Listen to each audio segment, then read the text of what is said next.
It was a spring day. I remember it was April of 2007. I was only 9 years old.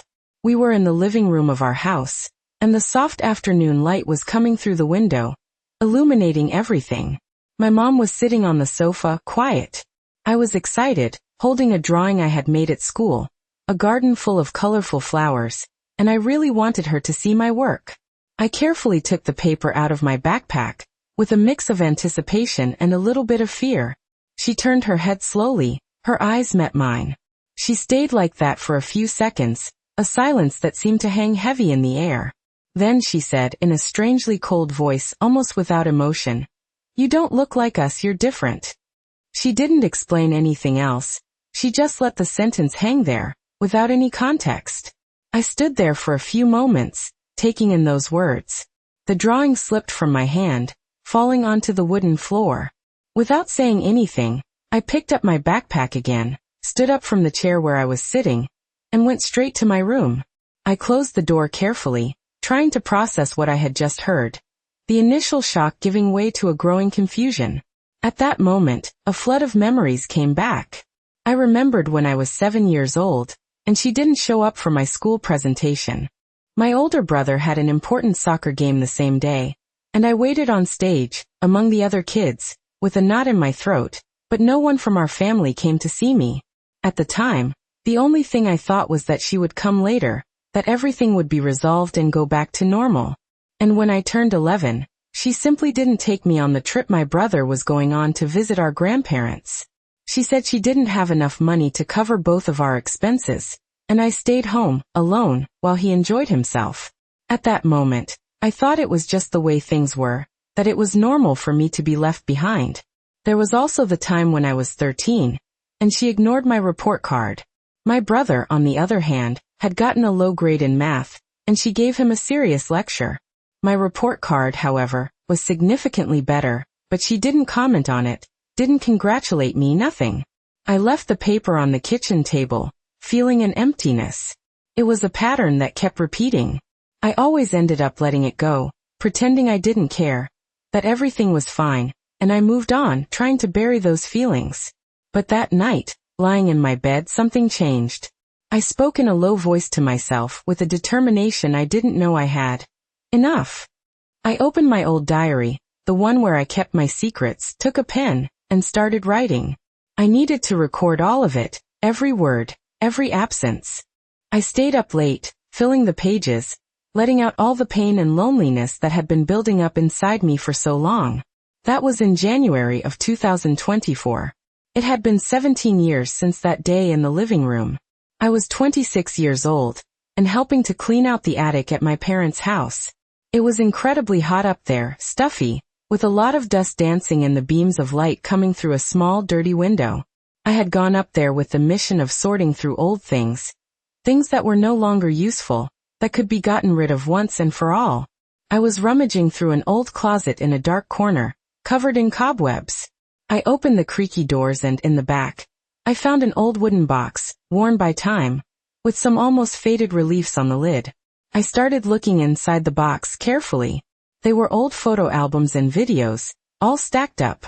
I picked up the first album, and saw it was pictures of my brother. There he was as a baby, learning to walk, in his first days of school, playing ball in the yard. Next, I found videotapes, those old VHS ones. I put one of them on a portable TV I had brought with me. They were scenes of him playing soccer, birthday parties with lots of guests, trips he took with our parents. Trips that I never took.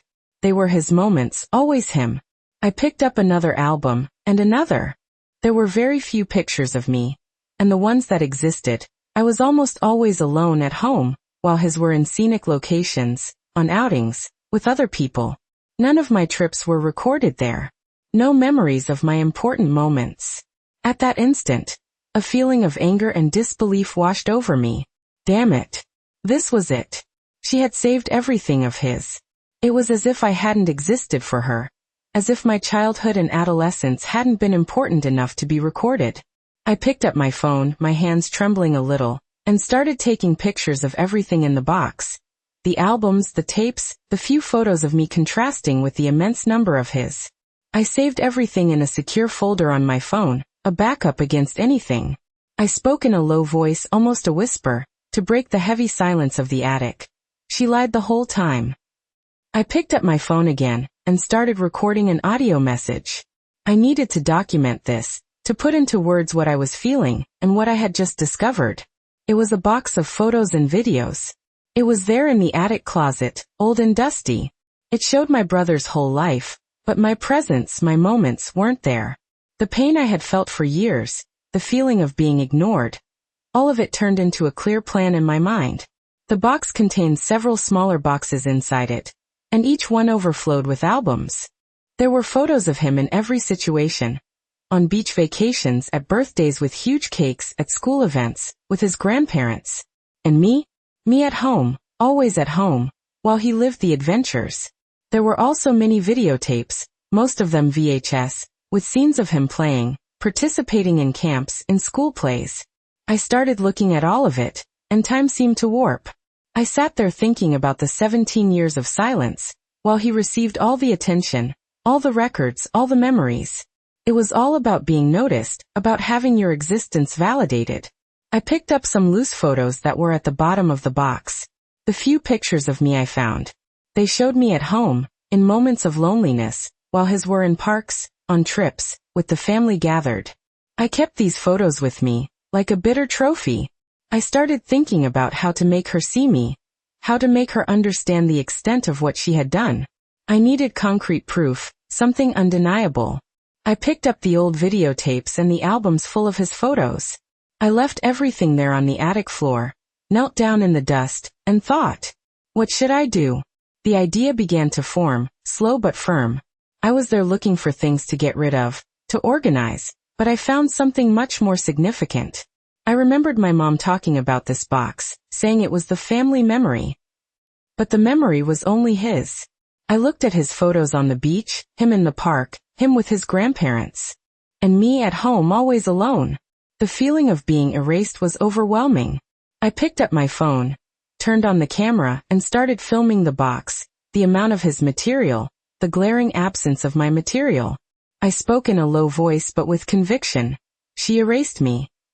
I picked up the wooden box, which was surprisingly heavy, and put it in the trunk of my car. I was going to use this. I was going to use this evidence. The box contained many albums and tapes, a treasure trove of his memories.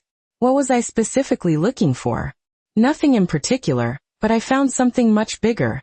Irrefutable proof of the unequal treatment. And the memory of the party she wouldn't let me go to, while my brother went to a concert. She said I needed to study, and I stayed home reading a book, feeling a growing anger. She always praised my brother to everyone, spoke of him as if he were a prodigy, intelligent, hardworking. To me, she said almost nothing, as if I were invisible. The box was there, in the back of the closet, covered by an old cloth. It was big, heavy, and the most unbelievable thing, it wasn't locked. She knew I would never look for it, that I was the easy daughter. She did it on purpose, keeping only his things, to show to whoever wanted to see. And I was never seen. I decided right then and there, in the middle of that heat and dust. I was going to expose this. I was going to show the truth to everyone who was there, to everyone who had ever witnessed this dynamic. I had found the box, it held his memories, my presence was not there. I found the perfect idea. Document everything. I put the box in the car. It was mine now. The next day, it was Saturday, I took the box and brought it to my aunt's house. She was the only one in the family who always paid attention to me, who listened to me without judgment, and I knew she would understand. I arrived there in the morning. She was in the kitchen making coffee. As soon as she saw me with the heavy box, she came to help me. We took everything to the living room, and I started explaining what had happened in the attic, about the box that contained only my brother's memories. My aunt listened attentively, sitting in her armchair, and when I finished, she was silent for a long moment, with a serious expression on her face. I opened the box in front of her and started taking everything out. There were piles and piles of photo albums and videotapes. I took an album and showed her the photos of my brother in all his activities, on trips, at parties. Then I took another pile of photos and showed her the very few photos I had. Most of them I was alone at home. My aunt took one of my photos, looked me in the eyes and said, "I always knew you were special, but this is too much." She supported my decision to expose this, told me I needed to put an end to this story. I decided I would do it at Sunday lunch. I would gather the whole family, including her, my dad, my brother, my grandparents, everyone. I would bring the box with everything I had found and expose the truth to them. I wanted them to see, to understand how invisible I had felt my whole life. I took my phone and started recording videos, narrating every detail, every memory of when I felt overlooked, when my brother received all the attention. I recorded while flipping through the albums, showing the quantity of his photos and the scarcity of mine. I showed the videotapes, talking about the trips he took and I couldn't go on. I talked about the party she forbade me from attending, while he could go out. In each video, I explained the feeling, the pain, the invisibility. I selected photos and videos, the most impactful ones, the ones that clearly showed the contrast between the attention given to him and my lack of recognition. I created a short compiled video, with my narrations and the images, concrete proof of what I was saying. I wanted it to be impactful, to make everyone reflect on the past. I wanted my voice to be heard, finally. That Sunday, everyone was gathered at my parents' house. The atmosphere was tense, I could feel the weight in the air. My aunt was by my side, giving me support. I took the box with the albums and tapes, placed it in the center of the living room table. Everyone looked at me, curious. I took my laptop, connected it to the TV, and pressed play on my video. I started narrating, explaining everything. I talked about the attic, about the box, about the amount of his memories and my absence. I showed the photos, the videos, the trips he took and I stayed home. I talked about the party I couldn't go to. I talked about how I always felt left out, as if I wasn't important enough. I talked about the pain and anger I felt for so many years. The room fell into absolute silence. No one said anything. My mother was pale, looking at the TV, her eyes fixed on the images. My father looked shocked, looking at her, not knowing what to say. My brother was confused, looking from me to my mother. My grandparents were also shocked, especially my grandmother, who had always treated me with such affection. She started to cry softly, and my aunt hugged her. My mother couldn't speak, she seemed paralyzed. When the video ended, the silence continued for a few minutes. Then my grandmother spoke, her voice choked with emotion. "My granddaughter, I always knew you were a special girl. I always knew you suffered in silence. I love you very much." My aunt said, "I always knew something was wrong, but I never thought it was this serious. You are brave for doing this." My father looked at me, and for the first time, I saw a mix of sadness and pride in his eyes. He said, "Daughter, I'm so sorry I didn't see it sooner. I didn't know you felt this way." My brother, for the first time, really looked at me. He said, "I didn't know you felt this way. I'm sorry for not realizing." My mother finally reacted. She stood up, went to the window, and stood looking out, her back to all of us. She said nothing. She didn't apologize. She didn't cry. She just stood there, in silence, as she always did when things got difficult. That silence of hers was deafening. It was confirmation of everything I had just exposed. That day, I didn't feel relief. I felt an emptiness. I had spoken, I had shown, but her reaction was silence. It was as if I had screamed in a desert. I left the box there, in the living room, as a silent witness. I gathered my things and left my parents' house. I didn't know where to go, but I knew I couldn't stay there anymore. I needed space, I needed time to process all of it. Her silence was the final echo of what I was trying to leave behind. I left my parents' house that Sunday, and went straight to my small apartment in the city.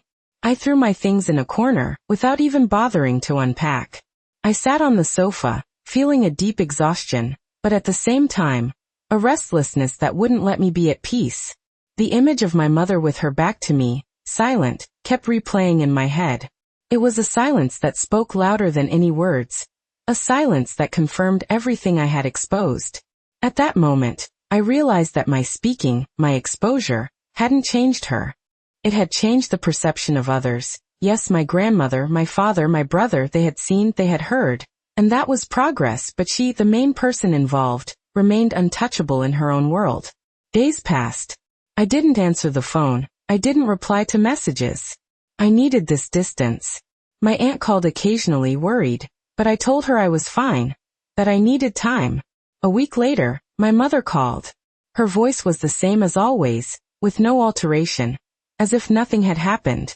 She asked if I was eating properly, if I was taking care of myself. I answered monosyllabically, without going into details, without giving her room to deviate from the subject.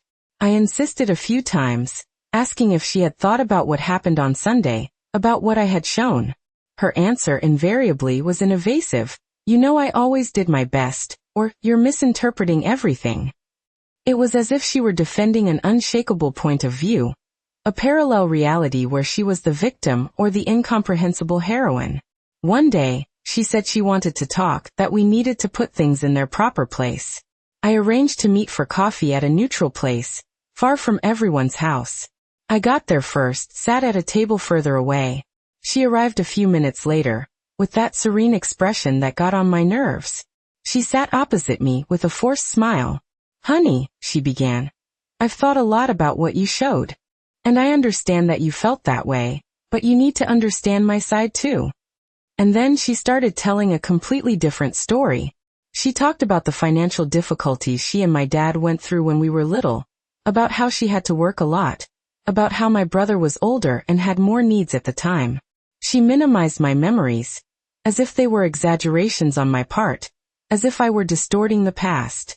She said my parties were canceled because money was tight, that my brother always needed more supervision with his studies because he was more challenging.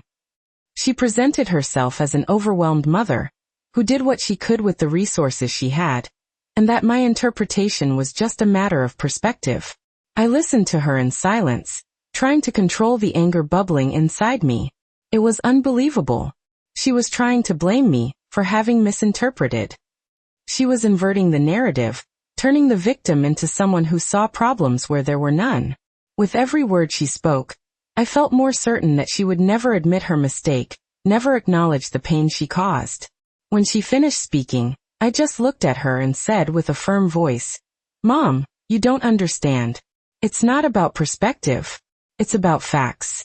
And the facts are that you erased me. You saved his memories and left mine out. You made me feel invisible. And today you continue to do so, trying to convince me that the problem is me." She was silent for a moment, staring at me. Her eyes were watery, but not from regret. It was from frustration. "You'll never forgive me, will you?" she said, in a tone of voice that sounded like an accusation. I replied, "I don't need to forgive you. I just need you to understand. But apparently, you don't want to understand." I stood up from the table, leaving the coffee paid for. She remained there, sitting, staring into space. I left the cafe without looking back, feeling a mix of sadness and resignation. The conversation had led nowhere. She remained stuck in her own version of the story, unable to see the impact of her actions. After that meeting, our interactions drastically decreased. We spoke as little as possible, on unavoidable occasions, like birthdays or holidays. They were short, superficial conversations without depth. The bond that united us, however fragile it already was, completely unraveled. I felt that I had finally freed myself from that dynamic of invisibility, but at the same time, I felt immense loneliness. It was the price of my truth. The box with his memories remained at my parents' house, forgotten in the corner of the living room where I left it that Sunday. I didn't want it anymore. It was a symbol of a past that I was determined to overcome, of a story that I needed to rewrite, now from my own point of view, with my own memories, recorded by myself for myself. The relationship with her became a distant echo, a muffled sound that barely reached my ears. It was a different silence, a silence I chose. The following months were a period of adjustment. The absence of that relationship, even if toxic, created an empty space that I needed to fill. I started focusing more on myself, on building my own story, with my own memories. I started writing more, not just about the past, but about the present, about my plans, about what made me happy. I created a new, more organized diary, where I recorded my days, my achievements, my reflections. It was as if I were rewriting my life, giving myself the space I never had. My brother and I grew closer during this period. He, noticing the change in the family dynamic and my distance from our mother, started reaching out to me more. One day, he came to visit and told me he had taken some things from the box I had left there. He said he had been thinking a lot about it all, and that he started feeling bad for having received so much attention while I was left aside. He took some old tapes, the ones that showed him in specific moments, and said he no longer wanted to be the center of attention, that he wanted my memories to be valued too. He confessed that at the time he was just a child and didn't realize the scope of things, but now as an adult, he understood and felt guilty. He apologized to me, said he didn't know how to help me back then, but that he wanted to do things differently now. I was surprised by his sincerity, and it gave me a new kind of comfort. For the first time, I felt I was no longer alone in this struggle for recognition. My father also became a more constant presence. He called me frequently, not to talk about my mother, but to talk about me, my work, my plans. He supported my decisions and encouraged me to move forward. He admitted that he always knew there was an imbalance, but that he never knew how to deal with it, that he was caught between his wife and his daughter. He said that now, with everything exposed, he hoped things could improve, even if from a distance. Over time, my relationship with my mother became a distant thing, a faint echo. There was no longer resentment, just an acceptance of the distance that had settled between us. I moved on with my life, focused on building my future, on creating my own memories, now recorded and valued by myself.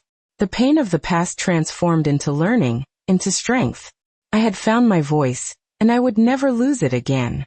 That silence that once consumed me was now a space of peace, where I could finally hear myself. My story was being written, and for the first time, I was the main author. Healing didn't come from an apology, but from my own decision to move forward, to value myself, to give myself the recognition I always deserved.